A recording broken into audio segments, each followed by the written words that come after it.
Okay, so I'm 62 years old and I've had time to process certain things that I have experienced and went through. I had been in Christianity for 27 years within this incarnation. I experienced a great deal of activity in regard to spiritual warfare. I had relived during the time that I was first bedridden some of my previous existence, meaning my pre-life existence, things that I really didn't understand at the time. So in the process of those experiences, one of the things that I learned while putting Christianity to test, because I put the so-called gods of religion to test during this time. It's a long story, folks. My point is, for the reason why the title of this particular video is that knowing who and what you really are outside of this construct is essential. Everything is within a fallen state of indoctrination. The majority of what people learn here is not true. And most of it's based on experiences to strengthen that indoctrination. And let me just say this. Just because somebody experiences something that's very profound, which I have quite a few times, doesn't make it true even though it feels like it is true. I'll give you an example to this. When I heard somebody say what I have listed in the title, I'm not going to allow you to affect my salvation. That is an amnesiac under the conviction of fear that would say that. Now, however, it's accepted as normal, as if we're some lowly worms that are being saved. Now, if you pre-exist this reality field, and this is only a way in which you are experiencing self differently in order to fulfill the agreement with the true being, the true source being, which is not the God of the Bible. It is a process for that fulfillment in regard to the contract that you made with that being. And you're an individuation of that because you're within its consciousness field. You have merged with this source being in its consciousness field. Therefore, you become an individuation of that being. Do you understand? So you're not going to be damned and sent to hell because you didn't do acts of righteousness. That is just an amnesiac speaking under that indoctrination, which is an indoctrination of control. That is an agenda that has been perpetrated not only for millennium, but for hundreds to millions to billions of years. Nothing new. Let me give you an example of believing something to be true because you feel it. It's got to be true because I had such a conversion experience. I've experienced those things. I put them to test, not because I'm an arrogant prick, is because during the first time when I was bedridden, caused me to process information and put things to test. What took many, many, many years for me to be able to process that. I just didn't jump ship right away, okay? So, considering something here in regard to your DNA, everything within this construct is, well, Tesla had it right. Energy, frequency, and vibration. I wouldn't put it in that order, but it is a construct design that functions a very specific way that creates a cause and effect, and the way that you experience anything self-differently within it is through the constructs designed. So your DNA can be pulsed with a very specific wave to cause you to experience something. And you may have this connection or this euphoric experience. Okay, here's the example I would like to give. Let's paint a picture here. Okay, so think of a ranch style home. Okay, and you have three people that are residents of this home. Two of them are outside of the home, okay, in front of the home. And there's one that's inside. One male, two female. The male, female is outside, and the other female is on the inside. Okay, so if you would go into the entry, and then you would make a left, and then you make another right, there would be a bedroom. Okay, this is the bedroom one of the individuals, the female, other female, is in. What is taking place is that there is a craft that appears above the house. The ones who are outside of the house observe this, and they see a beam go through the roof of the house and into the area where the other person is staying. The other person is laying on the bed when this occurs. So the two people on the outside, male and female, go into the home and goes into the bedroom. And when they go into the bedroom, they observe this. They observe a bubble, a canopy over this particular individual that's laying on the bed. And they can see that this person is having communication ongoing with whatever they believe it to be. And they're having this euphoric, godlike experience. They have their hands raised, and they're just, doing what they're doing in response to that interaction. But the people on the outside are seeing this in a different perspective. Their view of what this is connected to the craft that's above the house, and that the beam came through and is creating this holographic reality field. And this person that's experiencing what they're experiencing within that bubble, within that reality field that's being created for that individual, that they don't know how to separate this from their own reality. Because what's happening is that their DNA is being pulsed with this wave, this pulse wave, that carries all this information within it. And they're experiencing this as if it is 100% real. And for all intents and purposes, in the experience is real. But is it true? So after this person comes out of that, the beam is lifted, and these people are in the room that are observing this. This person starts to go into this in-depth, excited explanation as far as what they experienced. And then the two other people begin to tell them what they seen happen to them. And the person who had the experience would have nothing to do with that. They said, no way. I know what I experienced. They were so profoundly moved by the experience, they didn't even consider the possibility to even question it. Do you have any idea what has been going on here? You have a bunch of amnesiacs here, and then they have these experiences, and they're within this compromised vessel, this here, the harmonic content that allows for us to be able to transmute naturally is been interrupted here for a very long time. And we think that this is what we are because we can't hold the information of who and what we are pre-existing. Doesn't change the fact that we're in a reality field, and this is not who we are. We're just experiencing self differently according to the contract that we've made with this particular source being, to be a co-creator within it, potentially being a prime creator within the very same construct.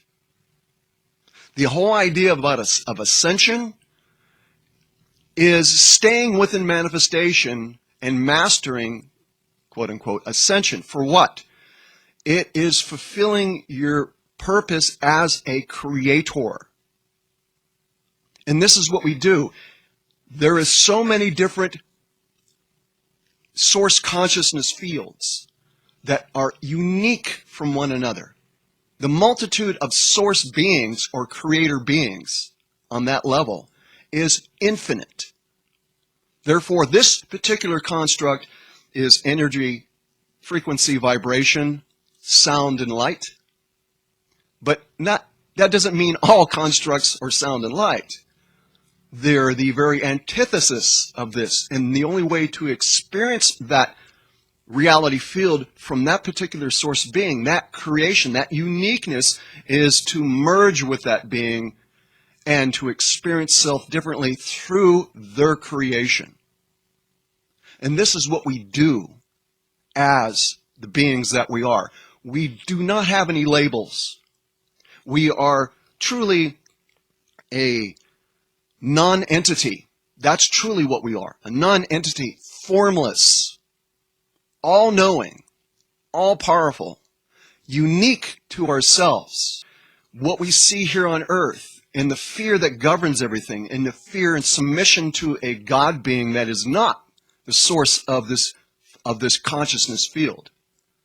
It is not the source of it. It is a being or beings playing that role. They're tyrants. And here's the other thing. This is not about tit for tat, us against them. That's ridiculous, because we're all responsible for this. All of us. Because this is one. There is one. And the choices that have been made are a process. Time is irrelevant. However, once you understand what the natural order is, the true natural order of regeneration, again, this is a long story, trying to make it short.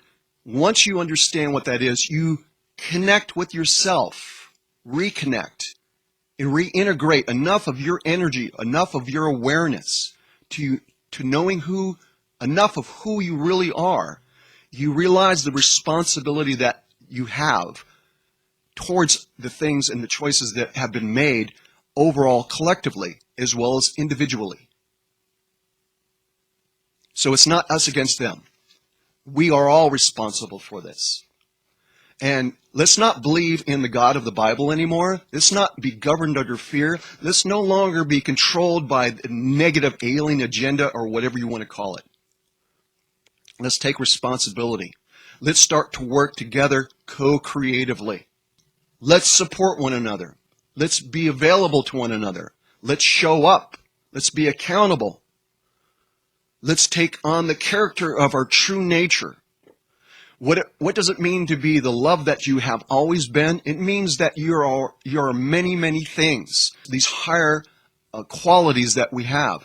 Character, integrity, your yes being yes, your no being no, the sense of accountability. The list goes on and on and on and on and on and on. That's all part of being the love that you've always been. And reintegrating more of the soul within this incarnate experience so that we collectively can work towards a common goal, and all these things that have been happening can be transmuted. But it will never be transmuted if we're in fear, in subservience to some deity that's just been faking everybody out here. It's not just one, it's many. Or we can actually put that away and say, all right, no longer. No longer. Take on your sovereignty because you're a sovereign being. And take on the responsibility and collectively work together for the common cause. And when we put away these ridiculous things and grasp these higher aspects of self and allow that to be the normal thing, is when things change. That's when things change. And it's just a heartbeat away. It really is. All you have to do is question things sincerely and deeply within you. Going back to experiences. I am not the sum of my experiences. That's ridiculous.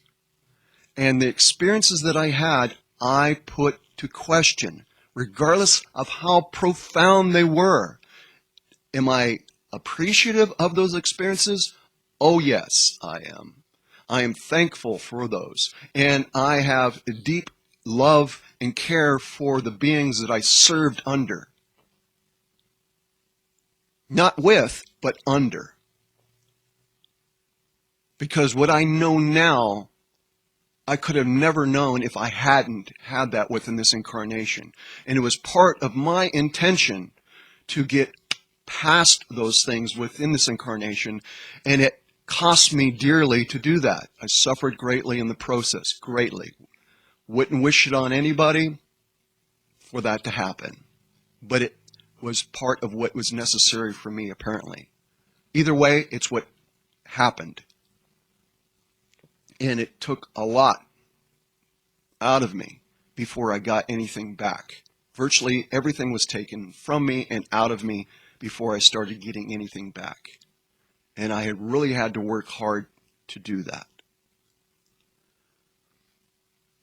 So we have a mutual responsibility to what's going on, but we must stand up within our higher awareness and our true, pure intention.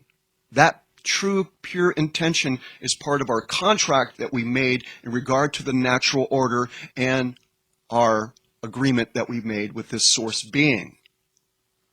This source being just allows everything to happen because this is part of the process. And when you go into a consciousness field that's new, you can call it experimental. And because it's new and it is experimental, there's going to be outcome that's undetermined. There's going to be a multitude of possibilities. And being all-knowing and aware of those things and still putting it into motion and allowing that creation to manifest, it's a given that there is no judgment in regard to any of that. It's ridiculous. It's a process. So we need to rise above this earthly mind. You cannot know the truth until you are driven within you to come to know the truth and put everything to test. Not so critically where you become bitter, because that's easy to do, but critically to set yourself free so that you can be truly effective for the reason why you came here to begin with. Because your soul's intention is what matters in this case. You came here to be of assistance. Most people that I'm aware of, or anybody that listens to the sound of my voice, you are here without question because you came here to assist. And we come here to assist one another, to have one another's backs, to love one another, to strengthen, to encourage one another. So, let's rise above this. Let's actually rise above it. Because eventually, at one point, it's not going to be an overall collective experience, because this has to do with the individuation aspect of self. So this is not something that the earth, all of a sudden the earth's going to, transform and everybody's going to transform on it. This is not what I understand as being true, because that interferes with free will. Having something done to you and just waiting passively and giving yourself away to it, that's not your sovereign being. That's indoctrination. Let's rise above this. Okay? So, salvation, you don't have need of salvation. We're there for one another. And you have plenty in your corner, trust me when I say that. I have to remind myself of that because I'm alone with what I'm doing. And sometimes it gets the best of me.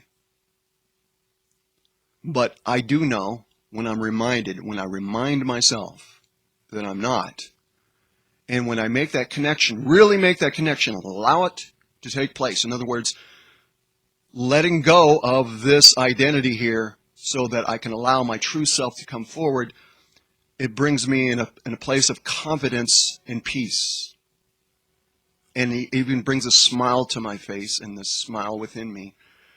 And it's almost like a joke, that type of smile. Let us let go so that we can regain truly who we are. Let us not be no longer indoctrinated or follow anybody. You're your own leader. Let us be submissive to one another for the sake of servanthood. We're here to help one another, Each person has their part to play. Let's play that part. Thank you.